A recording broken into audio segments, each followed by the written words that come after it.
Tere armsad kuulajad ja vaated, mina olen Kristiina Metsala ja mina olen Naatan Metsala. Ja see on meie podcast Vahejaam, kus me räägime kristlikust elust, usust, jumalast, meie kogemusest usueluga ja kõigest sellest. Täpselt nii.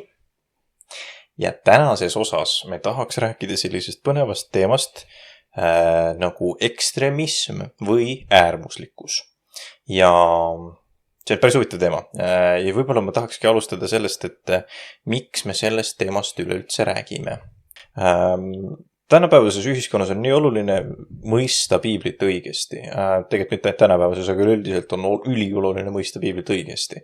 Või muidugi on konfessioonid ja denominatsioonid, kes võib-olla vaidlevad mingite detailide üle selles, mida mingi asi sügavamalt tähendab ja näiteks armulaua osas me rääkisime, kuidas kõik usuvad mingeid asju natukene erinevat, eks ole.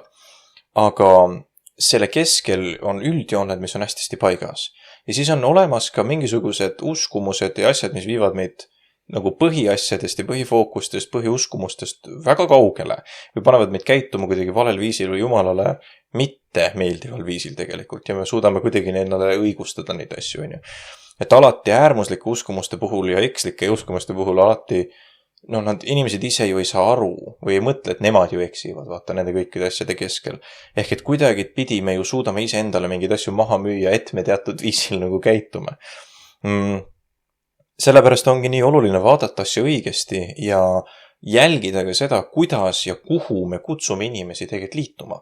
Sest et kui meie ülesanne on ju evangeliseerida ja jagada evangeeliumit maailmas, kuhu me kutsume neid inimesi, mille sisse me neid kutsume. Me saame ju asju anda edasi, mida me ise usume, mis on meie sees tegelikult nii tugevalt olemas. Ja kui meie sees on midagi on vilgakalt, meil on vaja Jumala abi, et see asi õigeks saada ja siis õigesti edasi anda inimestele täpselt samamoodi. Nii et ma arvaks, et need on need nagu põhjused, miks me tahame sellest rääkida. Valeõpetus võib inimesele joonistada Jumalast ja usust nii vale pildi, et see paneb ta nagu kirikust lihtsalt kaugele jooksma, et ta ei taha kristlusest, Jumalast, Jeesusest, mitte midagi kuulda. Mina olen küll ja ma usun, et sina oled täpselt samamoodi kuulnud nagu kohti, kus inimesed on kirikus haiget saanud näiteks ja vaatadki kiriku käitumist ja mõtled, et see ei olnud nüüd küll päris õige. Ja sellised olukordi paratamatult kahjuks on, sest me oleme kõik inimesed. Ja natuke tahaks neid teemasid siis selliselt puudutada täna, et mitte otsast church hurti, aga siis uskumusi just nimelt. Aga esimese küsimusena ma võtaks võib-olla ette, et mis viib meid ekstreemsete või äärmuslike uskumusteni? Ja siin on üks hulk põhjuseid, mis on peamiselt seotud kas meie enda valikute või hoiakutega, mida ma tahaksin nagu täna natuke lahti seletada ja näiteid tuua ka asjade juurde, et me kõik mõistaks asju õigesti ühtemoodi. Esimene asi, mis ma olen märganud, et seda teeb, on emotsionaalne üleskõetus. See võib olla nii enamasti see on meiepoolne, võib ka olla nii-öelda rääkijapoolne või kuidagi teisepoolne ka, aga põhiline fookus on see, et me võime minna kaasa mingisuguse jutluse sisus või teenistuse sisus oleva asjaga, mis tegelikult ei ole õige, kui me tagantjärgi mõtleme, aga sellel hetkel, kuna see emotsionaalne seisund oli selline, siis me nagu kuidagi tundsime survestatud või soovi, et me peaks nagu alla kirjutama millelegi või kaasa minema sellega. Ja tegelikult tagantjärgi mõtled, et kas see oli ikka päris hea asi, et nagu, kas tegelikult on ikka õige või niimoodi. Ja väga tihti need asjad ei ole nüüd sellised, et need on otse nagu kohutavad eksiõpetused, vaid või vahepeal mõnikord jääb mingi detail kriipima ja mõtled, huvitav, see nüüd oli küll imelik, ma ei tea, kas piiblis päriselt niimoodi, kas Jeesus mõtles päris seda asja näiteks, et okei, lähme edasi, aga et selles emotsionaalse olengu või sellise emotsionaalse seisundi keskel me oleme nagu aldid ütlema vahetevahel ja asjadele, millega me tegelikult ei ole nõus võib-olla või mis tegelikult ei oleks isegi õiged. Ja see on oluline koht, mina olen kindlasti ka nii mõnegi teenistuse sees olnud ja palvetanud kaasa mõnud ja halleluuja, siis tagantjärgi mõelnud, mis asja, kus ma olin, mis asi see veel oli, et ja Jumal on õnneks hoidnud, et ei ole kunagi alla kirjutanud millelegi väga nagu halvale, ja ei ole öelnud imelikke valveid või kuidagi nii. Aga lihtsalt, et see emotsionaalsus võib meid mõjutada. Me peame ettevaatlikud olema sellega, on see, mida me üritan öelda. Nüüd teine asi on lihtsustamine ja liigsed üldistused. Vot see on küll huvitav asi, sest et me võime vahetevahel kuulata õpetusi, mis on järeldame üksteisest asju või loeme ja teeme mingid liigseid järeldusi ja jõuame omadega kuskile väga veidrate järeldusteni ühte või teistpidi. Väga lihtne näide. piiblis on väga selgesti kirjas, et Jumal on hea. Lausa selleni, et Jeesus ütleb, et üksnes Jumal on hea. On ainult üks, kes on hea. Ja me teame, et Jumala vaim elab meie sees. Seda ütleb ka piibel väga selgesti. Kui me oleme kristlased ja me oleme tema omad. Nüüd, sealt näiteks väga lihtne ja vale järeldus on, et kuna Jumal on hea ja tema vaim on meie sees, siis meie oleme head. Järelikult kõik, mida me teeme, on hea. Järelikult mina ei või enam eksida või vattu teha, sest mina olen hea. Noh, aga vaata sellised, see on muidugi väga markantne selline näide, on ju. Aga selliseid väljendusi või selliseid õpetusi maailmas levib ja inimesed teevad selliseid liigseid järeldusi üksteise otsa päris palju. Ja me vahetevahel ise ka suuremal või vahemal määral kipume mõnikord tegema neid asju. Ja siis sa vaatad tagasi mõnikord natuke aega hiljem mõtled, et tore, et ma seda kuskil avalikult ei rääkinud, et ma korraks niipidi arvasin. Ja seda juhtub, seda tõesti juhtub. Siis kolmandaks on elukogemusega teoloogia kujundamine. Ja see on nüüd päris huvitav asi. Seda sina isegi oskad võib-olla veel paremini seletada neid selle tagamaid.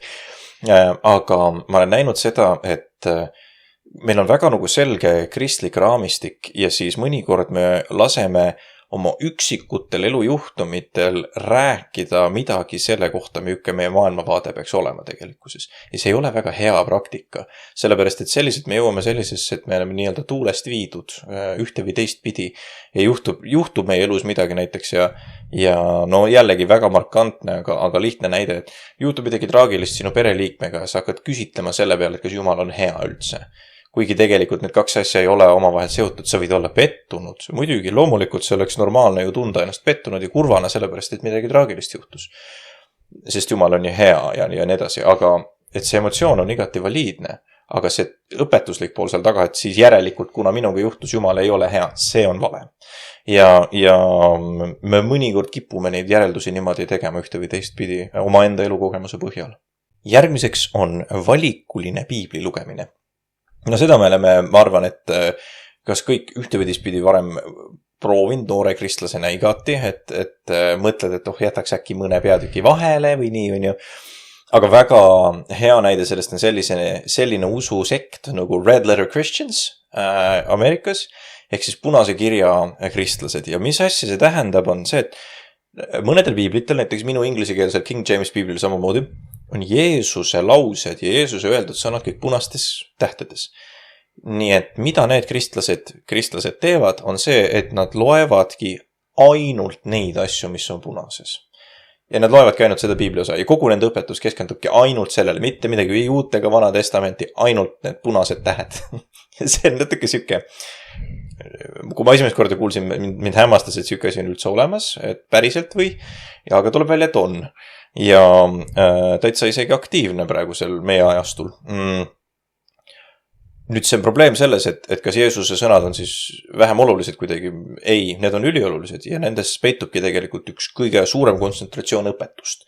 Aga me ei saa panna kõrvale Vana Testamenti, me ei saa panna kindlasti kõrvale Uue Testamendi kirju, mis on just nimelt mõeldud meile selleks, et me mõistaksime neid õpetusi õiget pidi ja saaks aru, kuidas neid rakendada ka erinevates eluoludes ja olukordades. Kuidas neid käsitleda tegelikult õiget pidi.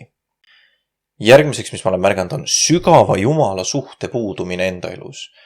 Ja see on midagi sellist, et kui sul on tõesti selline, sa märkad, et sa ei suhtle Jumalaga, sa ei palveta, sa oled selline kultuurikristlane, siis sa oled vasti kergesti nagu viidud ühte või teistpidi õpetustesse, valeõpetustesse täpselt samamoodi. Sest sul kuidagi sa ei ole juuritud Jumalasse, su identiteet võib-olla ei ole juuritud Jumalasse. Sa võid mõelda, et on, aga kui sul aktiivselt suhet Jumalaga tegelikkuses ei ole, siis see ei toida sinu identiteeti, see ei hoia sind selles kinni tegelikkuses. Ja siis jällegi, tuulest viidav väga kergesti, eks ole. Siis järgmiseks on meie versus nemad mentaliteet. See on midagi, mis võib kujuneda nagu väga sellise tugeva kuuluvustundega, mis ei ole üldse halbasi tegelikult, kui sul on koguduses siuke suur tugev grupeering või enesetunne või siuke hea väljendus, et mul on kokkuhoidev hea kogudus. Aga see muutub halvaks siis, kui see muutub teistele võõrandavaks või kuidagi teiste suhtes vaenulikuks. Meie kogudus teeb niipidi, aga kõik teised, kes väljaspool on, võib-olla isegi mitte teised kristlased, aga väljaspool maailm on, vaat nemad on seal need pahad või et nemad on kuidagi pidi, lähevad kõik põrgusse või mida iganes sellised. Tekivad siuksed, okultistliku liikumise jooned hakkavad väga kujunema sellise asja kaudu. Ja tegelikult see on siuke põhikooli mentaliteet, et sellest tuleb lihtsalt lahti saada, et ei ole siukest meie versus nemad asja. Kristlus on meeletult inklusiivne asi, see on just nimelt selleks, et kutsuda kõiki Jumala juurde. See on ju see point. Järgmiseks on kutsumine ja isiksus. Kui minu elu peal on kutsumine või sinu elu peal on kutsumine, kas siin see eriline on siis see inimene või on see Jumala töö tema elus ja see Jumal seal sees? Ma arvaks, et muidugi inimene on eriline, sest me kõik oleme oma näolised, erilised ja ägedad. Aga see kõige erilisem seal taga tegelikult on ikkagi Jumal. See, kuidas Jumal läbi inimeste liigub. Ja meil on tendents tihti peale tõlgendada Jumala tööd läbi kellegi inimese võrdväärsena selle inimese nagu tõendusena sellest, et see inimene on niivõrd eriline ja äge. Tegelikult ta on lihtsalt inimene. Ja eriti nagu, kui sa oled vaimulike keskel töötanud, kasvanud, olnud, siis sa näed seda kindlasti, et kõik, kes vaimulikku tööd teevad, on lihtsalt inimesed. Ja see on täiesti normaalne osa sellest. Ja see eriline osa seal taga tegelikult on Jumala vaim. Aga me hakkame metsa minema siis, kui me hakkame neid inimesi nii kõrgele nagu kuidagi tasemele tõstma iseendast üle. Ja see põhjus on just sellepärast, et siis me hakkame ülistama nendes elemente, mis tegelikult ei ole Jumala poolt. Me hakkame omaks võtma õpetusi, mida Jumal ei ole tegelikult läbi nende võtnud. Ja võib-olla mingeid arvamusi, poliitilisi kujundumisi, mida iganes veel siukseid asju. Ja siis me nagu tegelikult märkame, et me arvame mingisuguseid naljakaid asju ühte või teist pidi, millega me võib-olla isegi alati ei ole nõus. Me lihtsalt pastor ees rääkis ja mina usun niipidi ka.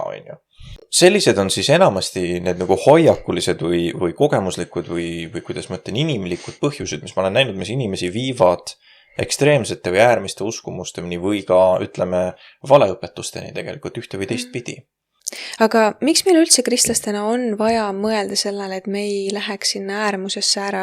Usuelu koosneb nii paljudest erinevatest aspektidest ja ma arvan, et vahepeal see on paratamatu, et sa nagu kolistad seda ühe seina ämbreid ja siis liigud hoopis teisele poole ja kolistad teise seina ämbreid. Et sa vahepeal lähedki oma usuelus ka äärmusest äärmusesse, aga miks see on just hästi oluline, et seda teha ka kuidagi tasakaalukalt ja vaadata, et sa ei läheks nagu üle võlli asjadega? Ja see on väga oluline hea küsimus muide, see on ülioluline, et sa selle täpselt välja tõid, sest see on okei elu jooksul areneda ka oma uskumustes. Aga ma arvan, et see olulisus selles, et me ei jääks ühte või teise äärmusesse kinni, just nimelt tuleneb sellest, et me hakkame ühte või teist pidi kandma mingeid ideid ja õpetusi sinna sisse, mis võib-olla ei ole Jumalalt poolt tegelikult üldse nagu pandud. Et me võime hakata, kui me oleme mingis äärmuses, me võime hakata sinna alla kirjutama mingisuguseid ideid ja ütleme hoiakuid Jumala poolt, mida tegelikult ei ole piiblis kuskil kirjas. Ja vaata, kui need asjad hakkavad juhtuma, siis on nagu me hakkame iseenda elu juhtima tuksi tegelikult, vaikselt niimoodi. Veel hullem on see, kui seda teevad vaimulikud, sest et siis nad juhivad teiste inimeste elusid tuksi tegelikult sellega. Ja vaat see on nagu märksa suurem probleem ja selle eest Jumal võtab ka vaimulike vastutusele. Et seda ütleb Uus Testament meile väga selgesti, et need, kes on õpetaja ametiga, need kannavadki seda tegelikult vastutust ju kanda nagu õpetust õigesti edasi. Sest et inimeste reaalne elu ja see, kuidas nad Jumalat, see läbi maailma, see läbi oma tegevusi, uskumusi, sõnu, kõike teevad, tuleb ju selle baasilt.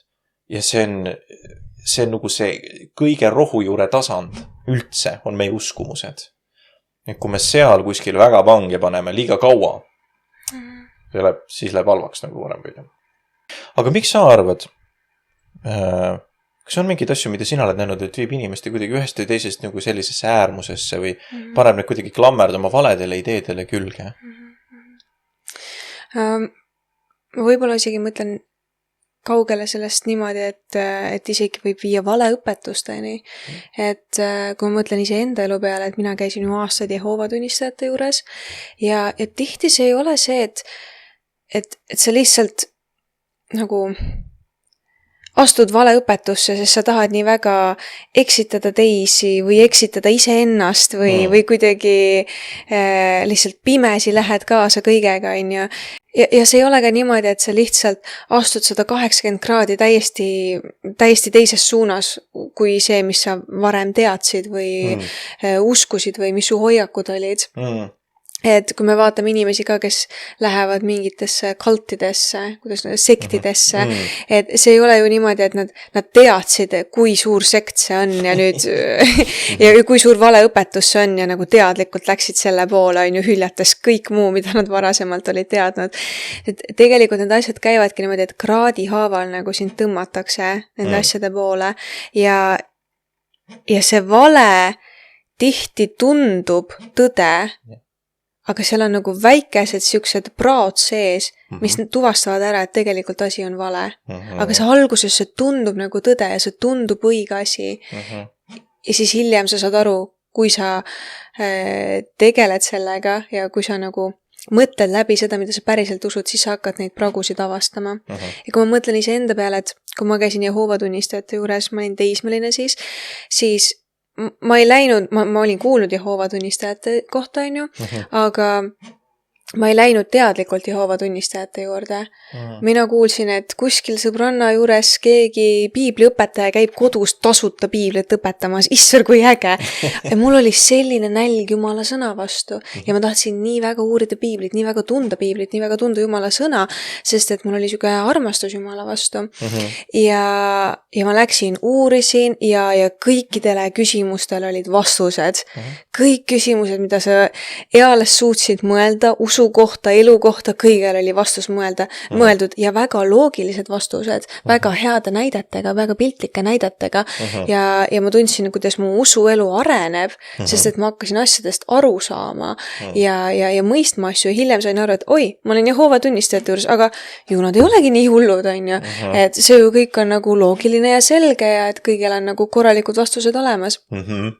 Ja kus juures väga huvitav on see, et sa küll enne ütlesid, et elukogemus, et me ei tohi elukogemuse peale asetada oma usuelu või oma teoloogiat kujundada kogemuse peale.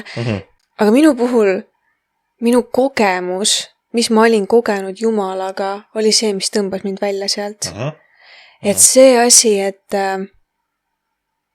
ja ühesõnaga, ma nõustun sinuga, selles mõttes, et me ei saa oma teoloogiat panna kogemuse peale, aga kui sul on kogemused Jumalaga ja Jumal on sind puudutanud, siis need on need asjad, mis sa alati hoia meeles, alati hoia südames neid asju, mida sa oled Jumalaga läbi kogenud.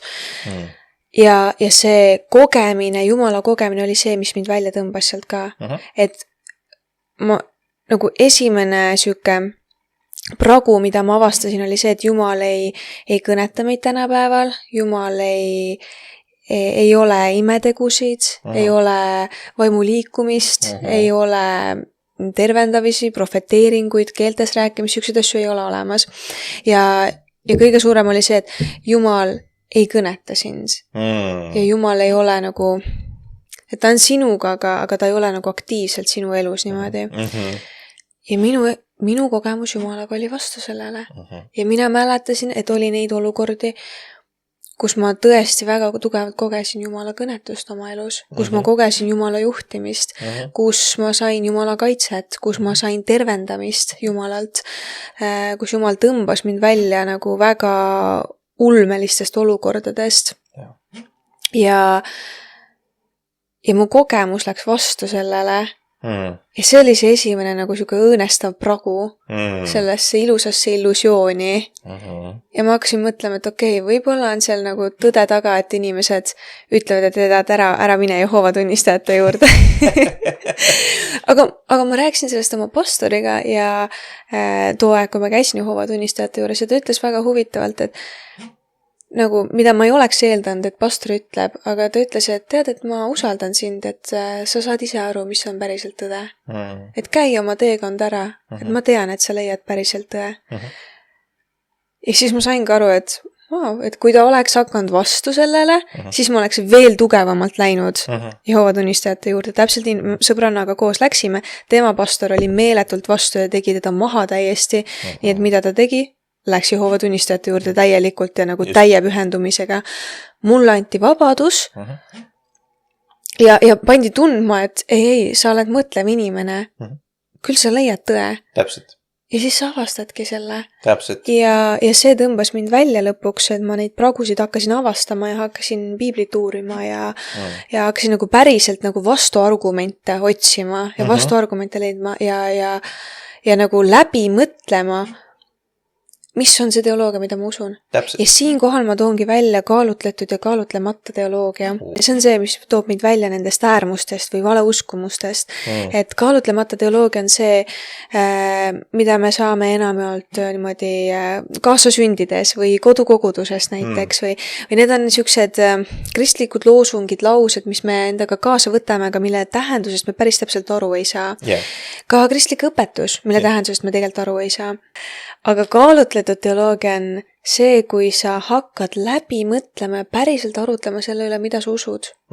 Ja see viib sind sellisesse sügavasse protsessi, mis alguses võib tunduda, et isver, kuhu ma ennast viisin, kuhu ma läksin. Nagu paljud inimesed, kes hakkavad teoloogiat õppima. Oled sa ju palju kuulnud seda, et inimesed ütlevad, et ma läksin teoloogiat õppima, siis peaaegu kaotasin oma usu. Ja tegelikkuses ongi, et su usku, nagu su seda kaalutlemata teoloogiat raputatakse nii kõvasti, et lihtsam on lihtsalt nagu see asi sulgeda ja nagu tagasi keerata või sellest välja roomata kuidagi. Aga kui sa lähed julged läbi sellest protsessist ja niimoodi kaalutud osadena võtad selliseid küsimusi enda usuellu ja natukene võib-olla vaatad neid kahtluseid läbi ja võtad vastuargumente ja niimoodi kaalutud jaas, mitte liiga palju korraga, kaalutud jaas.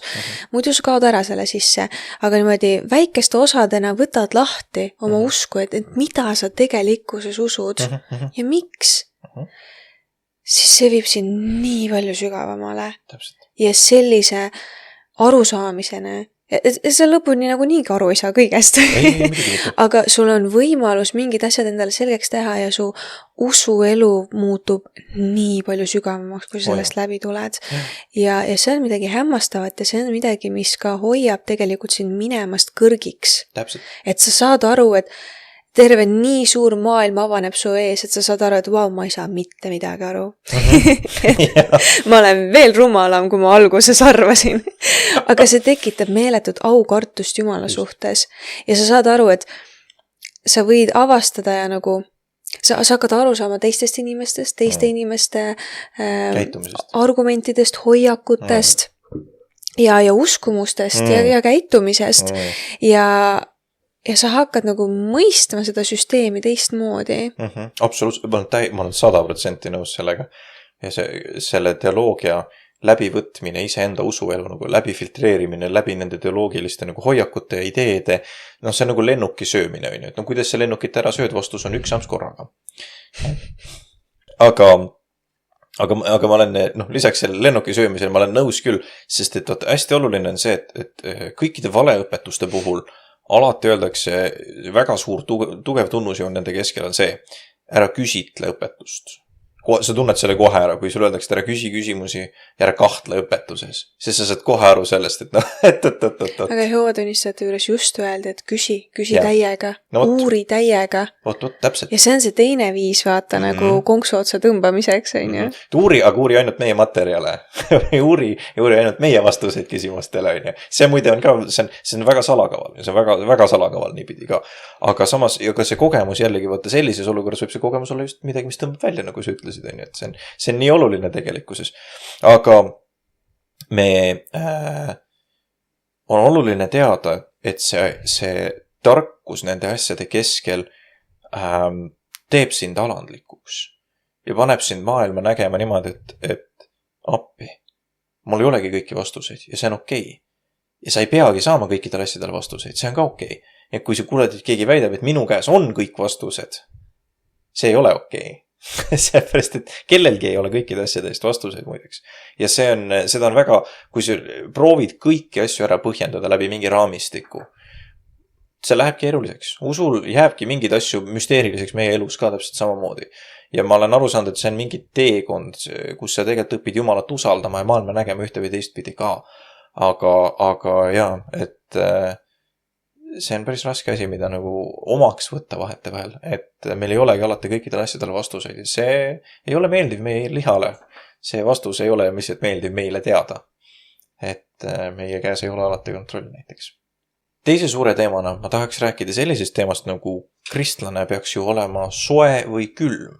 Ja ma loen ette selle sama peatüki tegelikult, kus kohast me selle võtsime, aga see on Ilmutuse 3, 15-19 loen ma. Ma tean su tegusi, et sa ei ole külm ega kuum, oleksid sa ometi külm või kuum. Aga nüüd, et sa oled leige ja mitte külm ega kuum, sülitan ma su suust välja oma suust. Et sina ütled, ma olen rikas ja mul on rikkust küllalt ning mul ei ole puudu millestki. Ning sa ei teagi, et sa oled vilets ja armetu ja vaene ja pime ja alasti. Ja siis ma annan sulle nõu osta minu käest tules proovitud kulda, et sa saaksid rikkaks ning valgeid rõivad, et end nendega riietada. Ja et ei saaks avalikuks sinu alasti oleku häbi ning silmasalvi võida silmi, et sa näeksid. Keda iganes mina armastan, neid kõiki ma noomin ja karistan. Ole siis innukas ja paranda meelt. Amen. See on Jeesuse sõnum siis Laodikeia kogudusele. Ja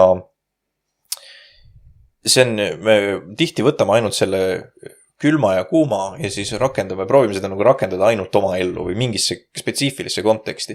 Aga kui sa vaatad seda laiemat nagu kirja kohta, millest Jeesus tegelikult räägib, siis siin ei ole kindlasti räägitud mingisugusest emotsionaalsest seisundist. Siin ei ole räägitud ka mingisugusest, ütleme, kindlast ühest või teisest asjast. Siin on räägitud sellest, et kui me oleme otsustanud oma elus otsuseid teha mitte Jeesusele meelepärasel viisil või me oleme otsustanud olla passiivsed tegelikult tema suhtes. Me teadvustame, et Jumal on olemas, aga me ei tee selle osas midagi. Me teadvustame, et Jeesus tahaks, et meil oleks niipidi või noopidi. Me lihtsalt ei viitsi. Ja see tuleb sellest, et me teame, et Jumal on olemas, aga me ei viitsi temaga osadust võtta näiteks. Ja me otsustame mitte teda kaasata oma enda eludesse, ometigi olles päästetud, olles Jumala lapsed. Ja see on see, mida Jeesus tegelikult, see on olnud, et ta räägib konkreetsetest otsustest. Ja need valged rõivad ja tules proovitud kuld on lihtsalt tõde. See on see väärtus, see on see igavene pääste ja see on see tõde, mis tuleb Jeesusega kaasa. Ja valged rõivad on puhtuse sümbol lihtsalt. See räägib sellest, et sa võtad oma pääste, sa otsustad nende asjade kasuks alati igas olukorras. Ja sa ei jäta nagu Jumalat välja oma elus tegelikult. Seega kuumus ja külmus ei tähenda sükest emotsionaalset olekut otseselt selles. Aga kus me siis sellega nagu täpsemalt valesti lähme? Tegelikult väga lihtsasti on informatsiooni edastamine ja me võime seda võtta vahetevahel väga karismaatiliselt või me võtame infot paremini omaks, kui seda on serveeritud meile heal või halval viisil näiteks. Ma tegin täna just kogemata mingit YouTube shorti uudiste kohta, mis täpselt seda illustreeris nii kenasti. Ja see on küll, see oli ühe või teise info täpselt sama edastamine teistpidi. Üks uudistekanal, praegu käib Iisraeli ja Iraani vahel käib sõda Ameerika Ühendriikidega. Üks uudistekanal edastas informatsiooni, et Iraani hävitajad olid Ameerika vägedest 2 minuti kaugusel ja oleks peaaegu kõik maha lasknud, kuni Katari lennuvägi tuli appi ja kaitses neid ja hoidis ära selle hullemaga, et Ameerika oleks peaaegu saanud täiega peksa seal ja see oli väga halb olukord. Ja see oli läänemeedia, kes seda niipidi ütles. See reaalsus selle juures oli see, jah, nad olid 2 minuti kaugusel, aga need olid hävitajad ja hävitaja liigub 30-40 kilomeetrit minutiga, mis tähendab, et nad olid umbes 60-80 kilomeetrit eemal teistest, mis tähendab, et ja riigi piir sellest baasist, kus kohas ameeriklaste vägede baas oli 110 kilomeetrit, mis tähendab, et need hävitajad olid õhku tõusnud, lennad 1 minuti ja siis need lasti alla. Ja see on täpselt sama informatsioon serveeritud väga teistpidi tegelikkuses, kui sa mõtled selle peale. Üks ütleb sulle, et appi, nad oleks peaaegu saanud surma, teine ütleb, et olukorraga tegeleti väga resoluutselt ja kiiresti ja kohe. Täpselt sama asi, erinevat pidi. Me teeme sama asja ja me võtame neid infokilde vahetevahel omaks ka väga kristlikutes kontekstides. Me võime vaadata väga tulist jutlustajat ja rakendada mingisugust nagu osa tema jutlusest näiteks oma elu peale ilma mõtlemata sellele, mis see laiem kontekst on või mida öeldakse või jätame üldse mõned jutluse punktid täiesti kõrvale. Seda muide on hästi, see on üks asi, millega kirikuõpetajad hästi võitlevad, on täpselt see, et inimene kuulab jutlust seal on 3-4 põhipunkti sees, aga inimeste jaks ja suutlikkus vastu võtta on ainult näiteks 2 ja siis ta jätab need ülejäänud 2 kuskile kõrvale ja siis pärast õpetajad istuvad ja mõtlevad, et miks see inimene nagu puusse paneb, et ma ju pean 3 jutlust selle sama teema kohta, on ju. Ja ei saagi aru, et kuule, aga et noh, alati see, mida sina välja räägid, ei ole alati see, mida rahvas vastu võtab ka muideks. Ja seal on väga selle nagu tendentsi või selle vastuolu nagu kaardistamine on hästi oluline, see on hästi keeruline ja nüansikas teema tegelikult. Aga et me vahetevahel cherry pickime nii-öelda iseendale sobivaid asju, kuidas me rakendame neid oma ellu vastavalt sellele, kuidas me tunneme, et me vajame mingites kohtades. Hullute näide selle kohta oli Ameerikas oli üks kogudus, ma kuulasin sükse pastori nagu Mike Winger õpetust ja ta rääkis ühest teisest pastorist, kellel juhtus selline lugu, et sellel pastoril kahjuks poeg suri ja nad olid kutsunud ühe jutlustaja külla, kes tegi mingi 3-4 sükest sessiooni nende kirikus ja selle pastori poeg oli kahjuks ise enesetapu teinud hästi traagilise sündmuse taga ja see pastor teadis, et ta ütles, et ma saan aru, et ma olen liimist lahti ja ma ei ole normaalse koha peal, et hinnata seda, et kas see inimene, keda me oleme külla kutsunud jutlustama, on tegelikult ka normaalne õpetaja. Et mis ta tegi, oli, et ta võttis kusagil 4 või 5 erinevat inimest koguduse seast, kes ei olnud isegi juhatusega seotud, aga kes olid lihtsalt pikaaegsed koguduse liikmed ja normaalse karakteriga ja kelle eluviljad tõestasid, et nad on normaalsed kristlased. Ja ütles, et kuulge, mina ei ole täna hea otsustaja, et kas selle inimese õpetus on hea või ei ole. Palun aidake mind. Kuulake tema teenistused ära ja öelge mulle pärast, kas see oli okei või ei olnud. Ja nad kuulasid ja üks mees tuli pärast kohe esimest teenistust tema juurde. Selle pastori juurde ütles, et jah, et ma olen ametilt lisaks nagu tavatööle, ma tegelen laste mustkunstiga ja võlushowdega. Ja mida see mees lava peal tegi, on kõik mustkunstitehnikad ja teadlik valetamine. Ja nad olidki kogemata eksiõpetaja endale kogudusse kutsunud. Aga, ja ta ütleski, et kõik, ma võin neid samu asju täpselt samamoodi tehnikaga eelendada ja rahvast üles kütta emotsionaalselt ja kõiki need täpselt sama samme teha. Ja siis serveerida sinna otse valeõpetusi ka. Et need asjad võivad nagu väga kiiresti, väga metsa minna, kui me ei teadvusta seda, et meie emotsioonid võivad olla meeletult tugevad juhid mingite kohtade peal. Ja sellepärast ka see kuumus ja külmus ei ole midagi, millest Jumal tegelikult nagu nii tugevasti või Jeesus nii tugevasti nagu räägib, et see on mingi emotsionaalne seisund, vaid et need on otsused. Siin lisaks veel tasub mainida muide seda, mis lihtsalt idee mul tuli selle kohta, et siin on näiteks nende cherry pickimiste ja selliste valikuliste rakendamiste kohta oma elus kohutavalt oluline asi siin on osadus teiste inimestega ja ka näiteks abielu. Sellepärast, et meie ei märka vahel, kui kohutavalt silmakirjalikud me oleme mõnes kohas. Ja siis on nii tore, kui sul on keegi kõrval, kes ütleb, et kuule, siin on hea, jutt on õige. See asi, mida sa siin teed, totaalselt vastuolus kõigega, mis sa just ütlesid ja tegid enne. Ja siis sa vahetavalt istud seal käed rippes ja mõtled, on jaa. Aga sa ei märka seda enne, kui keegi ütleb sulle seda. Ja see on see, miks me nii väga vajame teisi inimesi enda ümber ka täpselt samamoodi, sest et me elaksimegi enda õndsas tões on ju kogu aeg, arvates, et me oleme nii perfektsed. Kunagi oli mingi ütlus ka, et ma arvasin, et ma olen perfektne kristlane, kuni ma abiellusin. Ja see mõte ei olnud see, et siis tulid mingid halvad asjad välja, vaid et siis sa saad, sulle järsku peegeldub vastu see reaalsus, milline inimene sa tegelikult oled. Ja siis sa saad hakata nagu, siis saab alles Jumal tegelikult sügavalt töölt su sees hakata tegema mingites kihtides ka. Ja see on väga hea. See on väga hea asi tegelikult. Et pidage osadust ja abielluga, see on alati väga hea. ka usu elule tegelikkuses. Aga kolmandaks hästi oluliseks teemaks on see, et me natuke juba rääkisime ka, et aga kuidas nagu hoida ära valeuskumusi ja nende lõksu langemist tegelikkuses ka. Ja siin on üks hästi oluline asi, mis on natukene, kui ma ütleks, ajaloo tundmine ja eksiõpetuste tundmine üleüldiselt, mis väga-väga aitab. Ja siin on üks hästi oluline suur võtmesõna, mida nimetatakse hereesiaks. Kas sa räägiksid meile natuke hereesiatest? Jaa, ikka muidugi. Ma arvan niimoodi pikemalt erinevatest hereesiatest me võime eraldi osa teha, sest et neid on nii palju, nii paljude erinevate nüanssidega. Aga põhiliselt hereesia ei ole, ehk siis valeõpetus, ei ole see, kui inimesed arvavad teistmoodi, kui sinu denominatsioon arvab. See ei ole hereesia. Kui sul on mingid eriarvamused mingite asjade suhtes. Hereesia on siis, kui minnakse otseselt kõhe asja vastu. Ehk siis esiteks on Jumala olemus, kui minnakse kolmainu Jumala vastu ja Jumala omaduste vastu. Kristlastena me usume, et meil on kolmainu Jumal. Ja siis me usume, et Jumal on kõik võimas, kõike tead ja kõikjal viibiv ja täielikult hea. Kui nende asjade vastu minnakse, siis on hereesia. Ja teiseks, kui moonutatakse evangeeliumit. Et see on meie nagu põhiõpetus. Kui nende asjade vastu minnakse või usutakse nagu väärastunult viisil teistmoodi, et siis on valeõpetus. Ja kunagi ammu ma arvasin, et Jehoova tunnistajad ei ole valeõpetajad, sellepärast et nad on nii pühendunult nagu lähevad ja kuulutavad ja jagavad Kristusest ja kõik. Ja siis sa tegelikult õpid, mis asi päriselt hereesia on ja siis saad nagu, okei, fine, ikkagi on. Ja see näitabki lihtsalt, et selliseid ägedaid inimesi võib olla igal pool. Selliseid armsaid inimesi, kes sind toetavad, aitavad, võivad olla igal pool. Ja ma ikka väga armastan Jehoova tunnistajaid. Absoluutselt.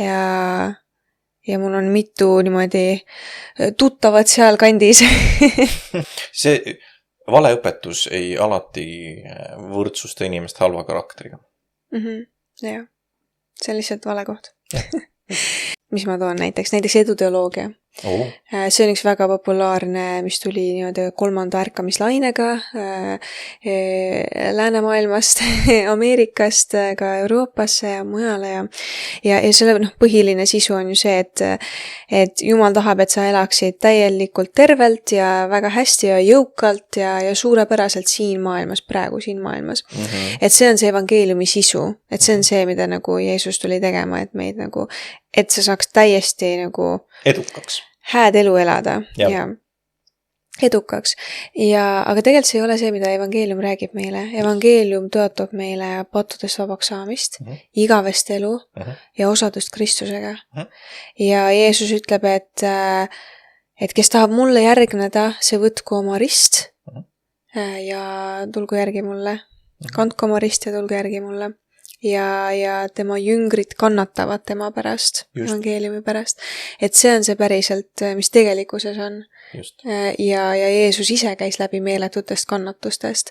Et evangeeliumi sisu ei ole see, paradiisis. Paradiis on see koht, kus me saame elada tervelt ja ei ole tervisehädasid ja ei ole valu ja piina ja vaeva.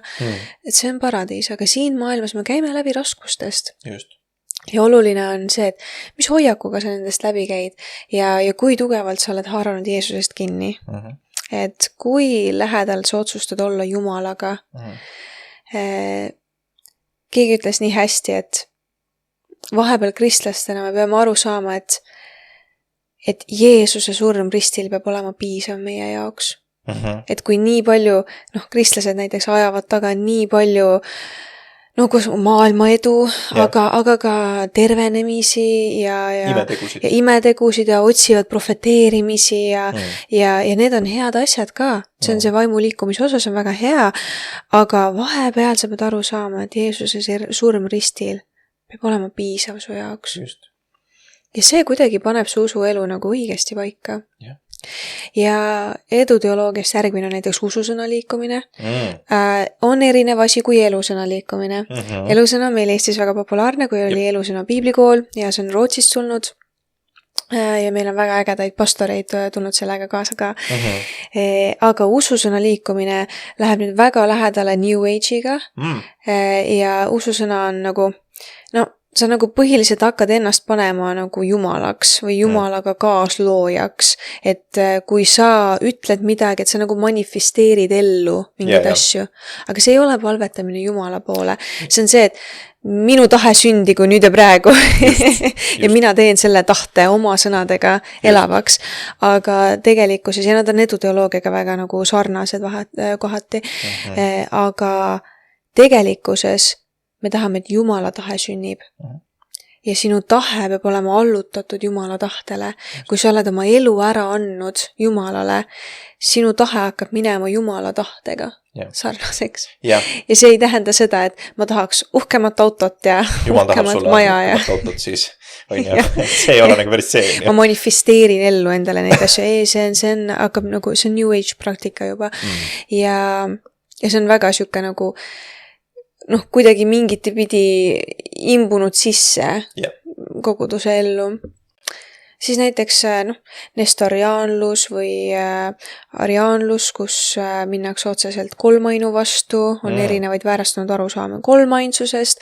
No see on keeruline teema, mida mõista, aga sellest me räägime veel täitsa eraldi osad peakski tegema. Vaatame täitsa üle vaatlikult selle ja vaatame nüüd üle sellepärast, et see on oluline. Täpselt nagu Armo lauas me vaatasime need erinevaid hoiakuid, uskumusi ja arvamusi nende keskel peakski need üle kaardistama. Sest see on lihtsalt oluline pakett, mida mõista. Täpselt, aga see on lausa valeõpetus, kui minnakse selle vastu, et kes Jumal on, sest et siis me ei usu enam sama Jumalat. Täpselt. Ja selles on see probleem. Ja siis on väga huvitavaid selliseid nagu varakristlikel perioodil levinud hereetikugruppe, mis on ka nagu tänapäevani mingil moel alles säilinud või edasi liikunud, on ju näiteks markionistid. Markionism siis on ju. Ja see usub siis seda, et Vana Testamendi Jumal on halb ja kuri Jumal ja Uue Testamendi Jumal on hea ja armastav ja rahu Jumal. Ja see nagu, ja toob selle, et meil on nagu 2 eraldi Jumalat, on ju. Aga vaata, siuke mõtteviis on ka vahepeal tulnud edasi, kui sa hästi pinnapealselt näiteks loed piiblit või hästi pinnapealselt suhtud usuellu ja sa loed niimoodi natukene piiblit siit ja natukene piiblit sealt ja siis lähebki siuke mulje, et kuule, et ongi täitsa erinevad Jumalad on. Et Vana Testamendis ongi kuri Jumal. Aga siis sa hakkad mõtlema, nagu esiteks päriselt uurid tausta, päriselt uurid konteksti, ajaloolist tausta ja saad aru, et vau, Vana Testamendi ajal Jumalat ikkagi nagu, et isegi Vana Testamendi ajal oli nagu nii armuline Jumal. Nii armuline Jumal. Ja naljakas on see, et tegelikult Uus Testament Jeesus räägib väga palju rohkem põrgust, kui näiteks Vanas Testamendis mainitakse põrgut. Aga sellised huvitavad tähelepanekud. Ja siis siuke huvitav võib-olla vaimuliikumise üle võlli keeramine, hereetikud nagu montanistid, montanistid, oli umbes 100–200 aastat pärast Jeesuse ülestõusmist ja nemad siis olid väga tugevalt just väga tugevalt süga vaimuliikumiste poolt, et hästi palju oli profeteerimisi, keeltes rääkimisi, unenägusid, ilmutusi, aga need olid kõik nagu väga-väga sellised üle võlli ja hästi imelikult väljendatud. Ja suurimaks probleemiks esiteks muidugi nad heitsid meeletult ette, et tooaegne kogudus või kogudused ei olnud piisavalt tulised ja ei olnud piisavalt, nad ei olnud õiged kristlased, sest nad ei olnud täpselt samamoodi nagu nemad. Aga suureks probleemiks oli see, et tõsteti enda enda ilmutused, enda profeteeringud kõrgemad sõnast. Ja näiteks montanist ise ütles, et tema on üks kehastus pühavast vaimust. Et tema on siuke nagu üks versioon pühast vaimust. Ja ei toetatud Jeesuse sõna peale, vaid et öeldi, et sa pead minema nagu, et sa pead kuulama püha vaimu, mitte Jeesust. Aga sa ei saa eraldada, see on jälle Jumala eraldamine. Ja vaata, ja tegelikkuses vaimu liikumine, see on nii oluline, see on ka üks vundamendi osadest meie usuelus, aga vaata, kuidas sellega võib nii üle võlli minna. Et kui sa jääd nii meeletult kinni nagu ühte aspekti ja nagu üle tegeled sellega nii meeletult, siis muud asjad hakkavad ununema ja muud asjad jäävad unarusse ja siis sul on kergem nagu niimoodi tuulehiiliga ära lennata valeõpetusse. Me tahame järgida püha vaimu, mitte vaimu, kes väidab, et on püha vaim. Ja see on väga oluline, et me ei saa tõsta jällegi enda siukest kogemust või enda asju kõrgemaks Jumala sõnast. Just, väga-väga huvitav. Ja vaata, nende asjade teadmine tegelikult, kohe juba sulle ilmutab seda, et okei, et vaata, mingid mustrid on ajaloos kordunud. Mingid inimesed on juba need eksiaugud läbi proovinud. Et kui sa näed mingid asja tänapäeval ka, mis on täpselt sarnaste joontega, sa mõtled, see. Ja, õige, okei. No siis ma tean seda vältida või tean vastava hoiaku võtta selle suhtes. Ja see tegelikult aitab sind valeuskumuste vastu võidelda väga hästi. Kas sul on veel midagi, mida sa lisaks hereesiate tundmisele soovitaksid inimestele, mis aitab neil ära hoida valede uskumuste lõksu sattumist? Ma ütlen tegelikult täpselt see sama asja, mida Allan Kroll kunagi ütles meie kahtlemise osas. Andiski selle soovituse, et kui sul on kahtlused, kui sul on küsimused, kui sa tahad uurida, tee seda kontrollitud jaos. Ära võta suuremat tükki, kui sa tegelikult jaksad mäluda.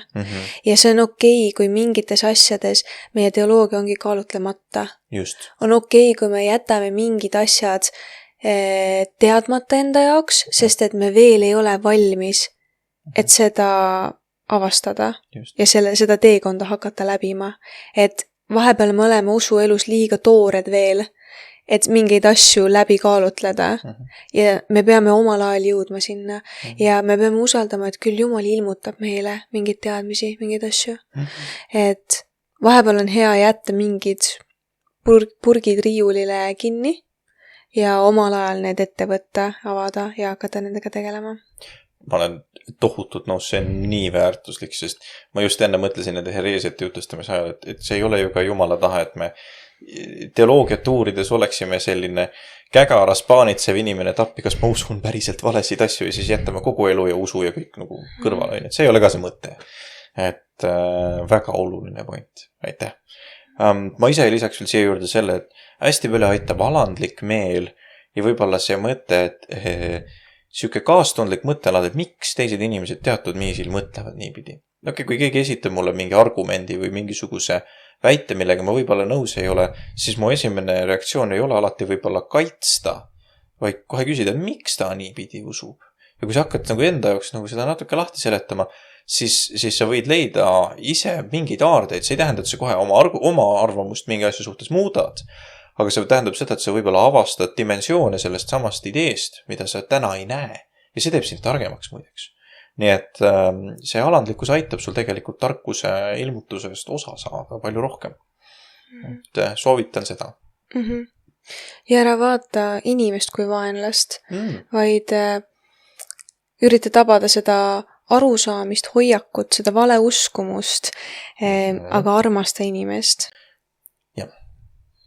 Viimase teemana ma tahaks võib-olla tuua siia sisse sellise punkti või sellise idee, et me alati katsume läbi ja vaatame, kus kohast meie info tuleb ja mis see info on. Sest et see on meeletult oluline.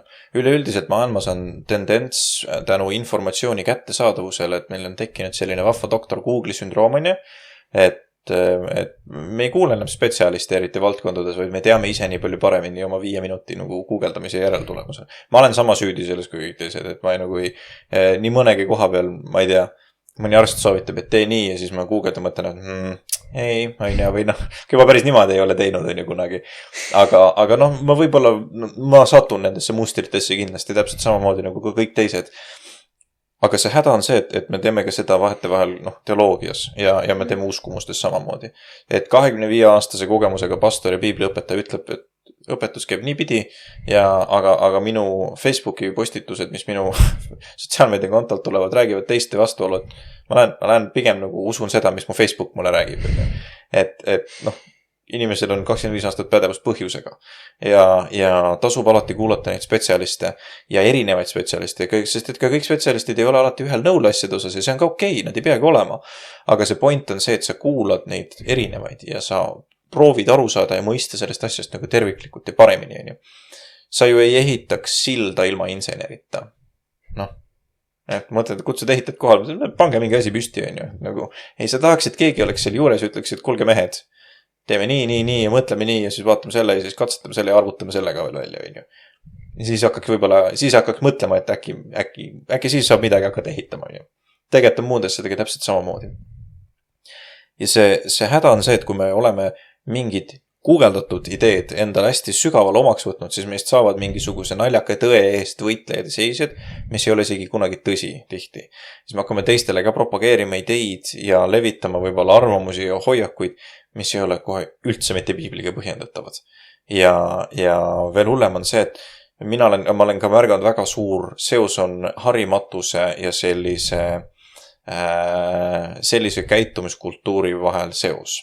Et kui inimestel ei ole soovi ennast arendada või kuidagi pidi mõelda, mis on näiteks teistel pidi. Ja harimatuse all ma ei mõtle ainult nagu formaalse hariduse, et ülikooli ja nii edasi, vaid et ma mõtlen ka lihtsalt selle all, et sa ei ole nõus kuulama vastuväiteid või sa ei ole nõus mõtlema laiemalt kui sinu enda arvamused tänasel päeval.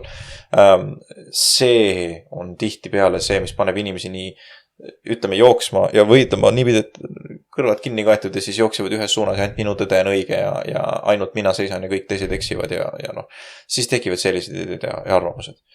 Et see alandlik meel ja hoiak aitab sul alati tegelikult mõelda ja mõista ja näha ka teisi pooli ja iseennast rikastada ja näha maailma palju laiemalt, kui sa täna näed tegelikkuses. Ja tänu sellele, muideks, sa õpid inimesi toetama tänu sellele. Sa õpid suhtlema nendega, sa õpid nägema Jumalat nii palju värvilisema, kui sa täna nagu võib-olla mõistad ja näed. See on minu arust nii suur, nii äge vaadata, kui väga erinevalt Jumal toimetab inimeste eludes. Seda on nii äge näha minu arust. Ja kindlasti seda kõike toetab sinu kaastunne teiste inimeste suhtes. Ja ma ei mõtle ainult nagu kaastunne kurbuse mõttes, et küll on kahju, et kõik teised kannatavad ja minul on hea.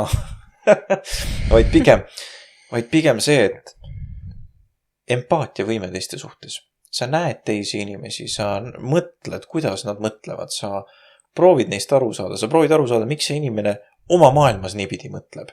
Et mis teda ajendas niipidi käituma ja mõtlema. Ja täpselt nagu ma just ütlesin, et sa saad siis toetada inimesi, sa saad nendega suhelda väga hästi. Ja sa näed Jumalat nende asjade keskel muide väga hästi ja ägedasti. Aga sa saad ka lähedasemaks inimestega.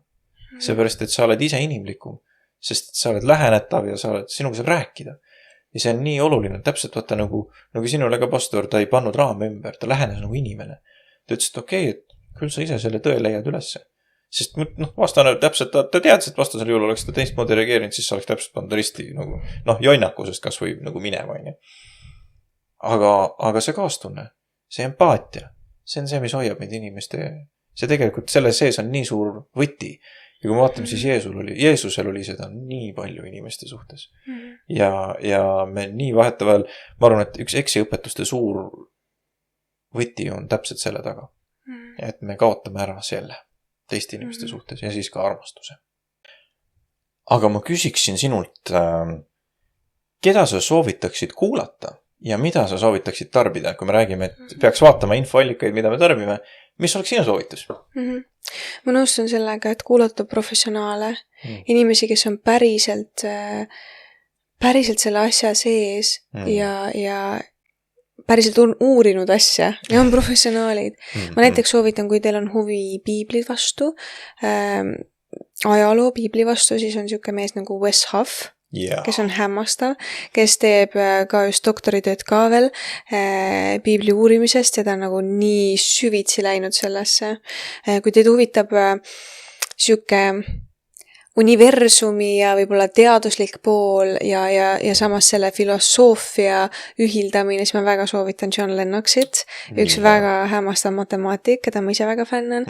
Õpites ise ka matemaatikat, siis ma väga ma hindan väga matemaatikuid, kes on ühtlasi ka teoloogid, kes on rikastanud nii palju teoloogia arutelu just selle poolt, et kuidas matemaatika on kui Jumala keel ja kuidas selle läbi saab mõista Jumalat. Ja see on nii hämmastav. Ja väga huvitavad on näiteks ka Leipzigi erinevad teooriad ja mõtted. Ja Eesti tegijatest ma väga soovitan Toivo Pilli, Tarmo Toom, Allan Kroll. Kuldne trio. Ma ei tea, aga need tulid mul praegu pähe lihtsalt. Et ma soovitan väga, kui on huvi ja kui on vähegi jaksu huvi, ma väga soovitan minna teoloogiat õppima. Ma väga soovitan võtta mingit kursust, kas või mingi aine, näiteks mingi kirikuajaloo aine või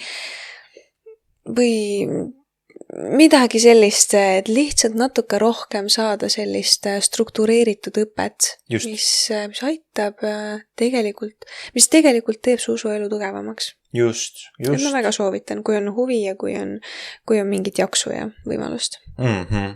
Täpselt, vau, need on väga head soovitused ja ma fännan ka täiega täpselt neid inimesi ja see on lahe. Omalt poolt ma võib-olla lisaks Mike Winger, kes on väga äge piibliõpetajaga ja uurija ja me fänname. Me fänname. Need on väga head kuulamissoovitused. Me täiega stännime neid inimesi ja väga ise tarbime ja soovitame ka kodus teil panna taustale mängima. Aga ma arvan, et selliste mõtetega me ka tänase osa tahame lõpetada ja me palvetame teie eest. Ma arvan, et täpselt see, millega me rääkisime ka, et püsime alandlikud, püsime osaduses teistega ja hoiame sügavat ühendust Jumalaga ja loeme piiblit tihti.